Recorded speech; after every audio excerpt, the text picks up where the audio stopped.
setiap kata yang engkau ucapkan. Assalamualaikum Ibu Eda. Waalaikumsalam warahmatullahi wabarakatuh. Bagaimana kabarnya hari ini, Bu? Alhamdulillah baik, Pak. Baik. Jadi hari ini kita bincang-bincang sejenak, Bu ya. Sebelum kita melakukan Oke. observasi di kelas, kita bicarakan terlebih dahulu hal-hal yang ingin kita lakukan di dalam kelas nantinya pada saat observasi, Bu ya. Iya. Baik, jadi yang pertama yang ingin saya tanyakan, Bu, apa tujuan pembelajaran yang Ibu ingin capai terhadap peserta didik nantinya di observasi nantinya? Oke, baik, Pak. Bismillahirrahmanirrahim. Tujuan yang ingin saya terapkan pada pembelajaran nantinya, Pak, adalah bagaimana peserta didik mampu memahami pengertian dari konsep haki. Baik. Itu yang pertama. Kemudian yang kedua adalah peserta didik mampu mengidentifikasi prinsip-prinsip haki. Baik, jadi Itu saja, Pak. definisi, Definisi, kemudian siswa mampu mengidentifikasi, Bu ya, prinsip-prinsip haki. prinsip-prinsip dari haki itu sendiri. Nah, dari materi ini dengan dua tujuan tadi, kira-kira area pengembangan Ibu yang ingin dikembangkan dalam proses pembelajaran ini bagian mana? Area pengembangannya itu, Pak, lebih kepada disiplin positif. Baik. Salah satunya adalah apakah peserta didik sesuai dengan kesepakatan sebelumnya Iya, tentang peserta didik datang tepat waktu. baik. Itu yang ingin saya lihat, Iya, apakah betul siswa mampu menerapkan disiplin itu. Kemudian yang kedua, apakah peserta didik dalam kelompok kecil atau kelompok belajarnya nanti mampu berkolaborasi dengan temannya, mampu berkomunikasi dengan baik. baik. Kemudian pengembangan pembelajaran yang ingin saya terapkan lagi, Pak, adalah bagaimana model pembelajaran berdiferensiasi, bagaimana pendekatan pembelajaran ini bisa betul-betul saya terapkan dengan baik. Baik. Iya, seperti itu. Jadi pertama disiplin positifnya, Bu ya, yang ingin dikembangkan pada siswa atau murid di kelas. Kemudian yang kedua adalah diferensiasinya Diferensiasi. agar ini nantinya pembelajarannya itu sesuai dengan kebutuhannya murid, Bu ya. Baik. Nah, dari tujuan kemudian area yang ingin dikembangkan. Nah, tadi Ibu sudah sempat menyinggung pendekatan diferensiasi. Nah, kira-kira dalam proses pembelajaran ini yang menggunakan pendekatan diferensiasi, model pembelajaran yang ingin Ibu terapkan dalam proses pembelajaran ini maupun metodenya itu seperti apa, atau model apa yang ingin digunakan dalam proses pembelajaran ini? Oke, Pak, baik. Insya Allah saya akan menggunakan model pembelajaran problem based learning. Baik. Di mana peserta didik akan diberikan suatu studi kasus, Pak, tentang kasus yang terjadi pada pelanggaran hak. Baik. Iya. Kemudian metode yang ingin saya gunakan adalah diskusi kelompok. Baik, diskusi. Jadi kelompok akan berdiskusi. Tentunya sebelumnya kita akan membagi kelompok Iya. sesuai dengan pendekatan pembelajaran berdiferensiasi. Iya. Ya, jadi nantinya peserta didik ini akan berdiskusi sesuai dengan kelompok yang dibagi sebelumnya. Baik. Jadi nantinya ini pembelajaran atau materinya Ibu ini pertama akan menggunakan pendekatan pembelajaran diferensiasi, Bu ya. Oke, iya. Kemudian yang kedua, Ibu akan menggunakan atau memanfaatkan model pembelajaran problem based learning. Kemudian metodenya sendiri adalah diskusi. Diskusi kelompok. Ya, mungkin diberi masalah, Iya. kemudian Ada studi diselesaikan. kasusnya, Pak. Ada studi kasus, Iya. Bu ya. Baik. Jadi dari penyampaian Ibu ini mulai dari tujuan pembelajaran, kemudian masuk ke area pengembangan dan strategi yang ingin diterapkan nantinya di proses pembelajarannya Ibu ini dengan materi hak cipta, Bu ya. Iya, hak cipta Hak- haki. hak kekayaan, hak Hak atas kekayaan atas intelektual. kekayaan dan intelektual. Ini nantinya mudah-mudahan dari dari pendekatan atau dari strategi yang akan Ibu terapkan nanti dalam proses pembelajaran ini berjalan dengan baik sesuai dengan apa yang Ibu harapkan. Insya Allah. Ya, karena tujuan pembelajaran ini sangat sesuai dengan model pembelajaran, di mana tujuan ini kita akan memahami, akan mengetahui prinsip-prinsipnya itu haki. Sementara di dalam haki itu di mana di dalamnya itu ada banyak pelanggaran tentang hak cipta. Baik. Jadi insya Allah dengan tujuan, dengan model Pak, model problem based learning, semoga bisa mengedukasi peserta didik untuk mencapai tujuan. Baik. Jadi semoga tercapai Bu ya. Insya Apa Allah. yang Ibu harapkan dan saya juga harapkan ini berjalan lancar dan pembelajarannya nanti efektif. Insya Allah. Mungkin hanya itu Bu yang ingin saya bahas bersama Ibu hari ini. Terima kasih banyak atas waktunya. Oke, baik. Terima kasih. Sekian dari saya. Assalamualaikum warahmatullahi wabarakatuh. Oke, waalaikumsalam warahmatullahi wabarakatuh. Warahmatullahi wabarakatuh.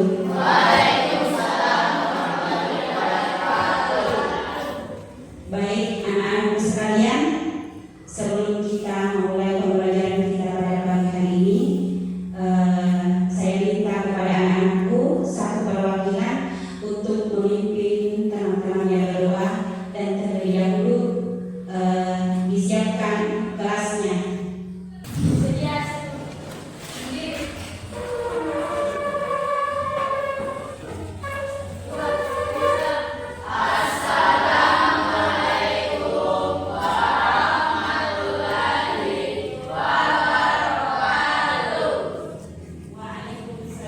Waalaikumsalam warahmatullahi wabarakatuh.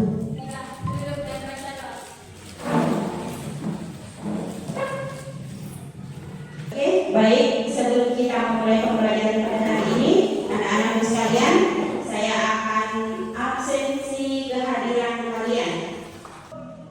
Sebelum Ibu lanjut lebih jauh, Ibu akan bertanya dulu. Masih ingat pembelajaran kita pada minggu yang lalu tentang hasil produksi? Kita sudah menghasilkan satu produksi, ya? Oke. Masih ingat contoh hasil produksi UKM? Oke, salah satunya apa, Nak? Boleh disaksikan? Keripik pisang, Bu. Oke, baik. Salah satu produk UKM itu adalah keripik pisang. Jadi hubungannya pelajaran kita yang lalu dengan hari ini adalah hasil cipta, hasil produk kita, usaha kita itu ada undang-undang yang mengatur tentang bagaimana hasil cipta itu dilindungi. Oke, paham ya? Oke, kita lanjut. Jadi pelajaran kita pada hari ini itu adalah masih pada mapel PKK tentang haki, ya. Haki itu adalah hak atas kekayaan intelektual. Iya. Sebelum Ibu lanjut tentang mapel ini, tentang materi ini, Ibu akan menyampaikan tujuan pembelajaran. Jadi tujuan pembelajaran kita pada pagi hari ini, Ibu harapkan anak-anakku mampu menerapkan prinsip atas hak atas kekayaan intelektual tersebut. Jadi sebentar kita akan pelajari apa saja prinsip yang akan kita terapkan dari haki tersebut, ya. Jadi produk itu adalah hasil dari kreativitas intelektual, kreativitas berpikir. Orang membuat keripik itu kan berproses dari sebuah pemikiran. Pemikiran itu kan bersumber dari apa? Dari kreativitas intelektual. Orang buat keripik pisang kan orang kreatif kan? Iya, dia mampu mengiris pisang itu dengan tipis. Kalau tebakan keras toh? Iya gitu. Jadi berasal dari kreativitas intelektual, kreativitas berpikir. Iya, apa hubungannya dengan ekonomis? Tadi menghemat? Iya, menghemat biaya produksi.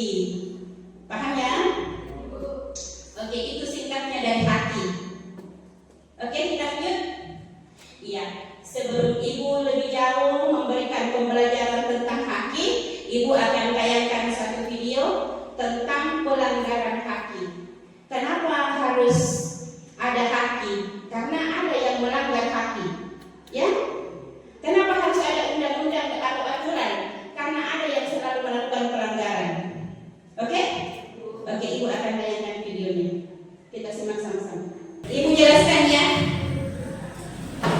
Kelompok 1 memiliki jawaban 50% ke atas benar. Kelompok 2 50% ke bawah benar. Kelompok 3 30% ke bawah. Ya, jadi saya sudah bisa menebak yang membutuhkan bimbingan, kemudian yang sudah cukup paham. Karena kita tidak punya pasangan, silahkan bergabung di sana. Kita SPP dulu. Ayo berdiri. 1, 2, 3. Polisi, polisi, polisi, polisi, pencuri.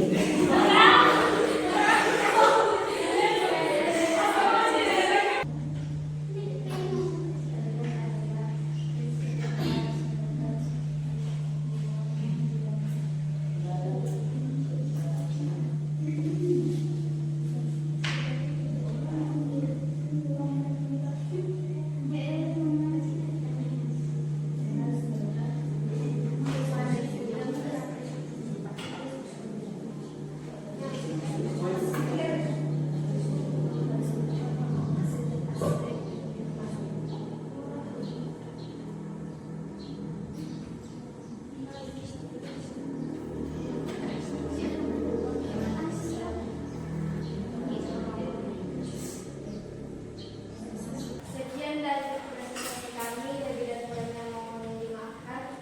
Dan kami akan membuka sesi tanya jawab. Apakah ada yang ingin bertanya? Baik, saya perwakilan dari kelompok 2 yang bertanya kepada kelompok 1. Apa manfaat prinsip sosial? Kita simpulkan bersama-sama, prinsip haki yang pertama itu adalah berprinsip ekonomis. Berprinsip ekonomis itu adalah kita sederhananya begini ya. Dalam menggunakan uang, kalau hari ini kita dikasih uang 10.000, kita menggunakan 10.000 itu dengan baik. Kalau misalnya disisakan boleh, tapi kalau mengutang dari 10.000 itu tidak boleh. Berarti boleh kurang dari 10.000 pengeluarannya, tetapi tidak boleh lebih. Karena kalau lebih dari 10.000 berarti kita keluar dari prinsip ekonomi. Makanya dikatakan prinsip ekonomis itu adalah di dalamnya kita menggunakan uang dengan cara hati-hati. Hati-hati itu jangan sampai kita lewat batas. Itu prinsip yang pertama. Nah, kalau haki di dalamnya adalah prinsip ekonomis itu kita tidak berlebihan menggunakan uang produksi. Kalau kita membuat suatu produk, kita berhati-hati membelanjakan uang untuk hasil produksi nantinya. Paham ya? Oke, prinsip yang kedua, kelompok 2. Iya, prinsip kedua. Prinsip keadilan adalah prinsip yang harus melekat pada setiap aspek kehidupan manusia, termasuk dalam bidang ekonomi adalah keadilan. Bukan semata-mata prinsip agama, tetapi merupakan semangat yang mengatur seluruh aspek Islam dan dianggap sebagai tujuan utama atau pemutusan semua nabi. Oke, prinsip keadilan itu yang dimaksud adalah Prinsip yang harus melekat pada setiap aspek. iya. Setiap aspek yang dimaksud adalah apapun yang kita gunakan harus sesuai dengan porsinya. Ya, bagaimana hubungannya dalam kehidupan sehari-hari? Tentu kita tahu bahwa apapun yang kita lakukan itu sesuai dengan takarannya, sesuai dengan kadar apa yang akan kita lakukan, ada takarannya, ada prinsip keadilannya. Nah, bagaimana hubungannya dengan pelajaran haki itu? Prinsip keadilan. Kalau ada yang melanggar haki, berarti ada yang siap menanggung sanksi dari apa yang kita lakukan. Oke? Satu lagi, prinsip satu lagi. Apa lagi? Tadi kebudayaan. Iya. Kelompok berapa? Kelompok berapa? Iya. Apa itu nak prinsip kebudayaan?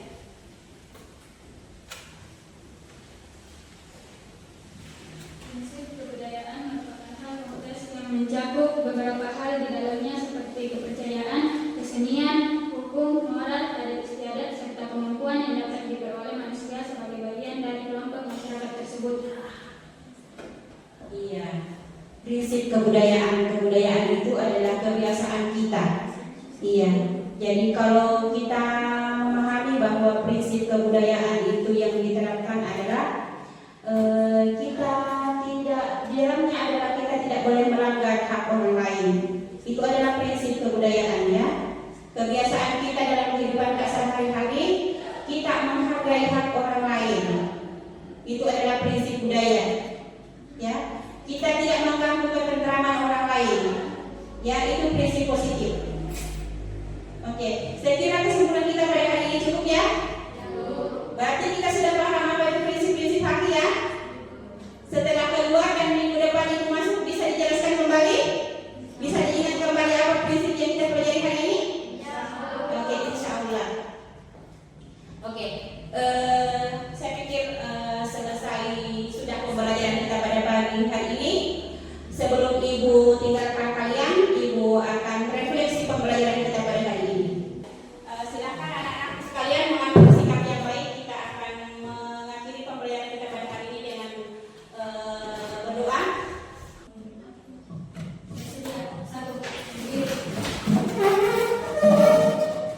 Dua, beri salam. Waalaikumsalam warahmatullahi wabarakatuh.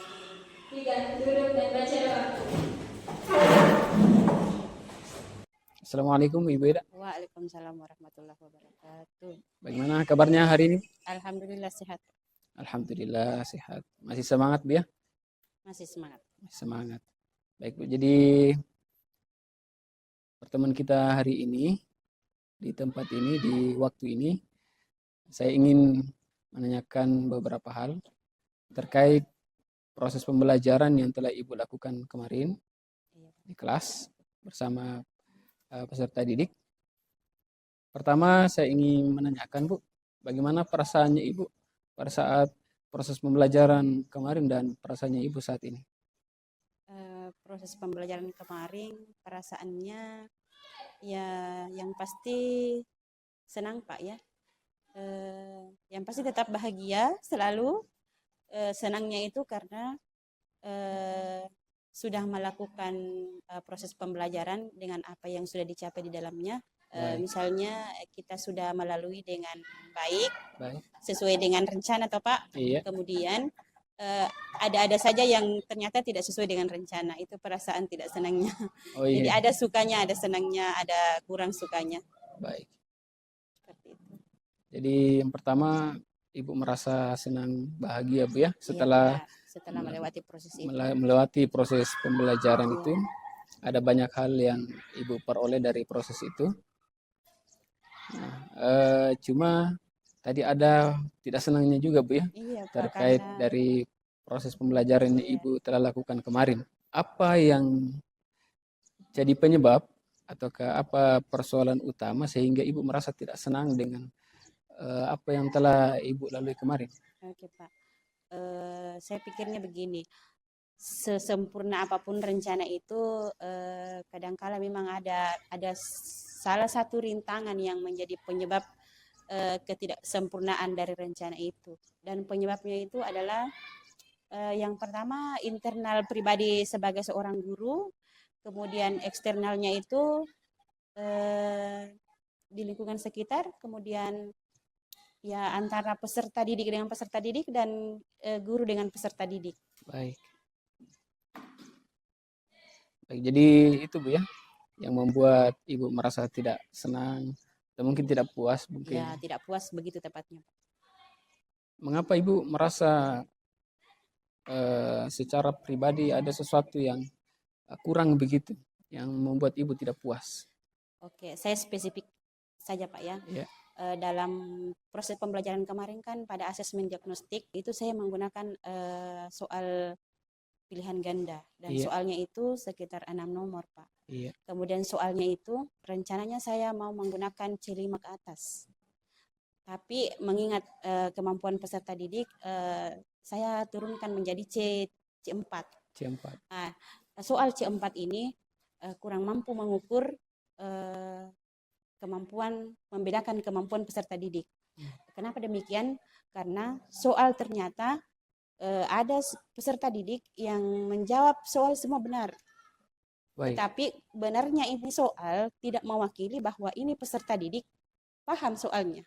Oh, iya. Seperti itu. Kemudian peserta didik yang tidak tuntas dengan soal itu mewakili bahwa memang dia tidak paham, dia memang tidak tuntas dengan itu. Baik. Berarti yang tidak siap ini memang sudah mewakili, tetapi yang siap itu tidak mewakili bahwa memang dia betul-betul siap.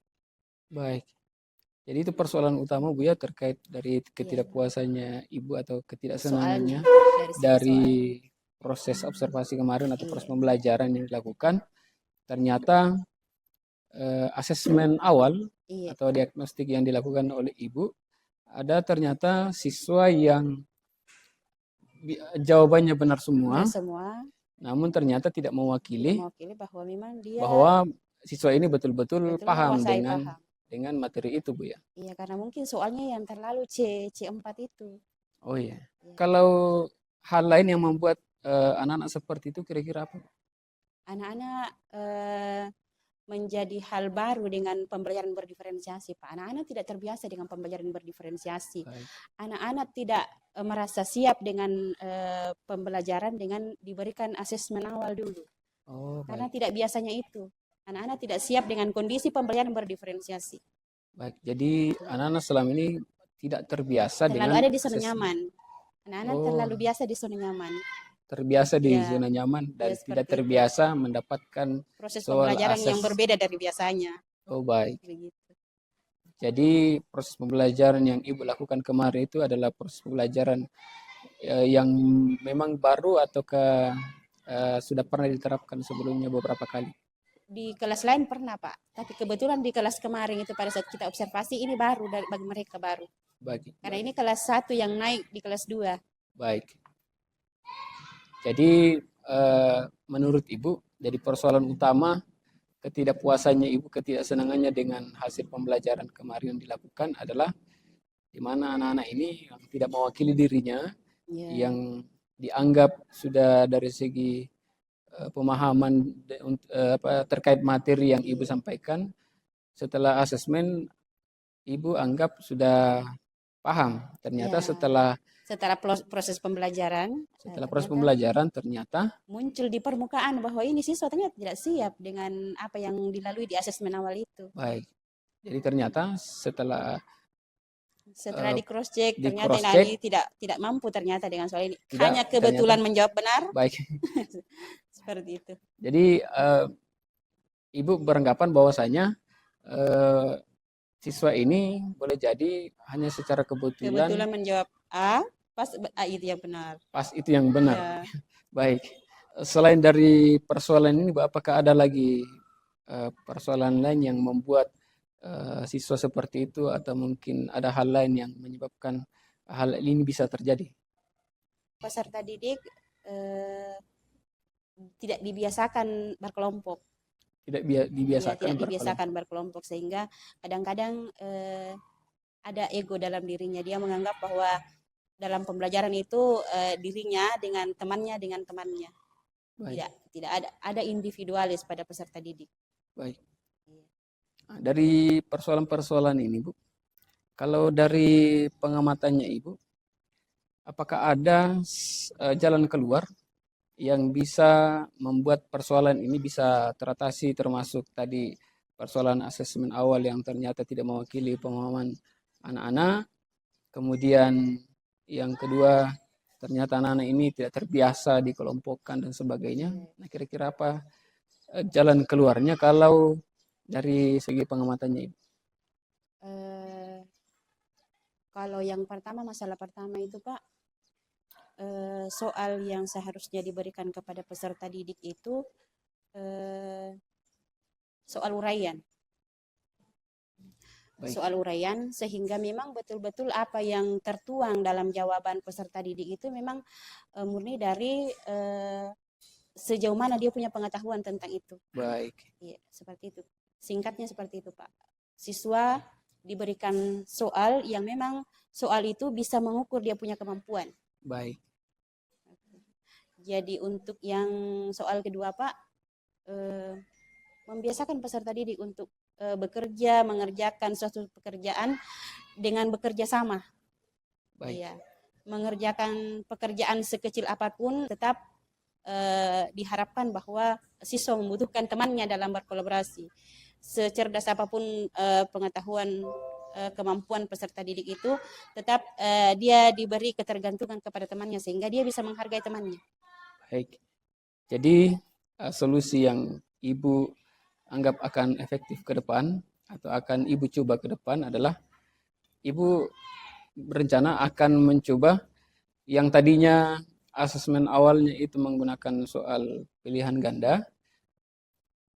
Kemudian ke depan ya, Ibu rencananya akan memberikan soal uraian Bu ya. Soal uraian singkat.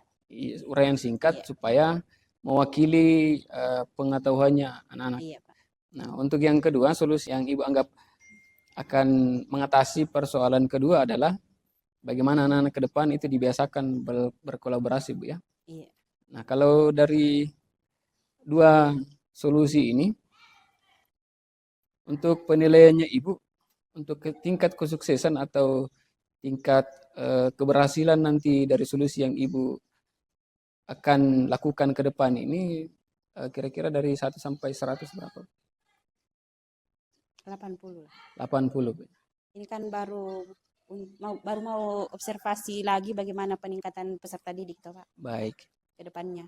Insya Allah mudah-mudahan bisa mencapai 80%. Baik. Jadi ini suatu langkah bagus Bu ya untuk peningkatan pembelajaran kita ke depan. Jadi Ibu sudah menemukan solusi dari persoalan yang Ibu dapatkan tadi di kelas pada saat proses pembelajaran.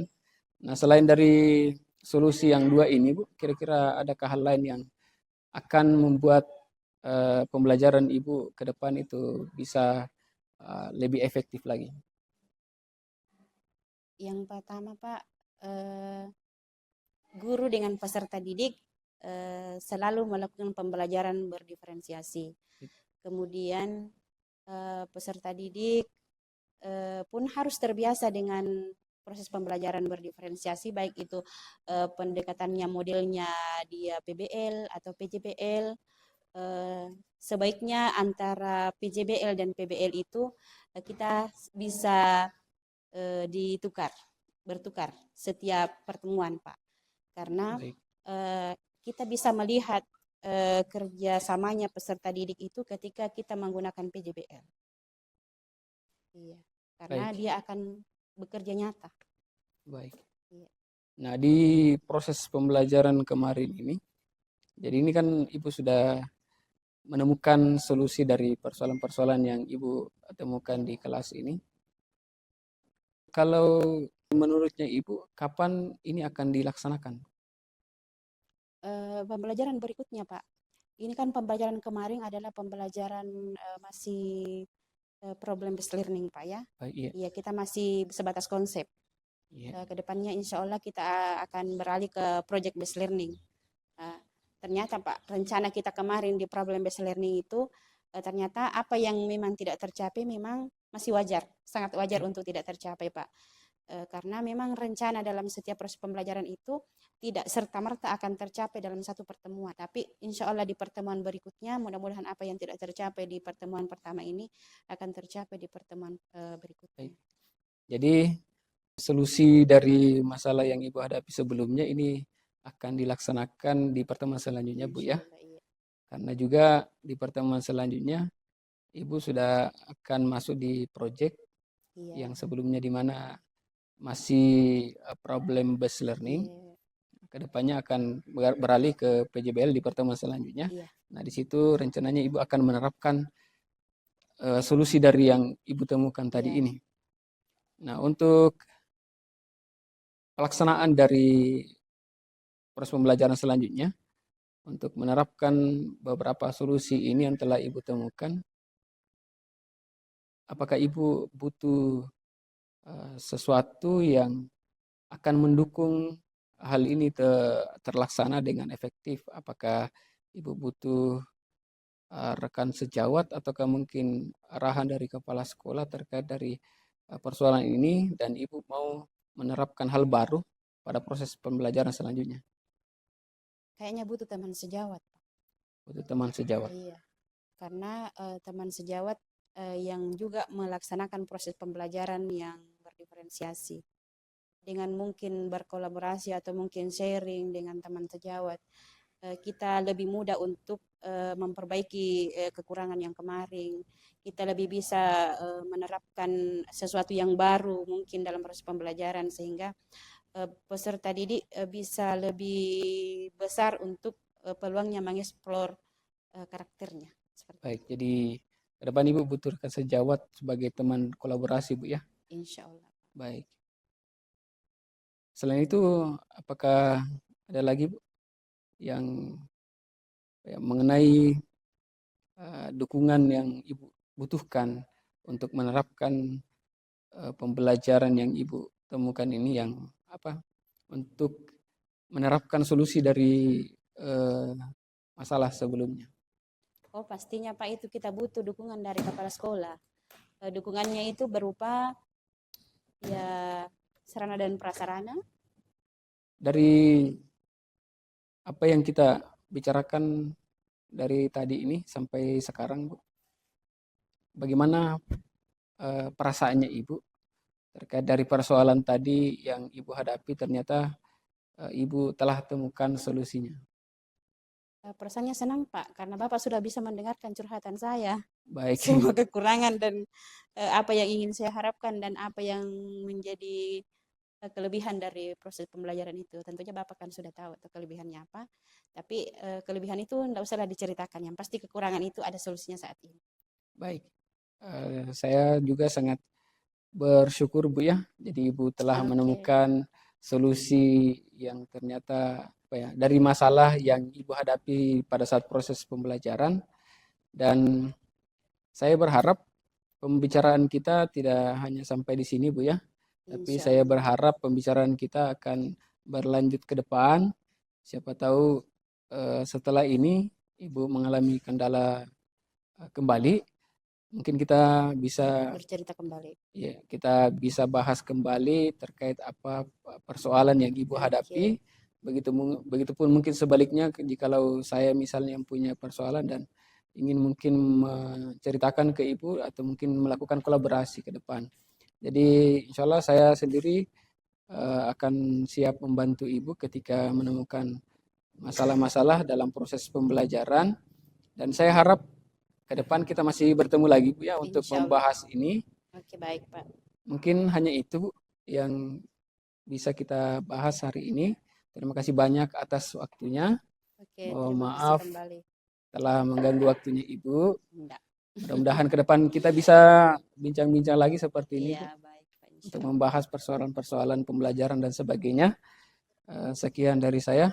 Assalamualaikum warahmatullahi wabarakatuh. Waalaikumsalam warahmatullahi wabarakatuh.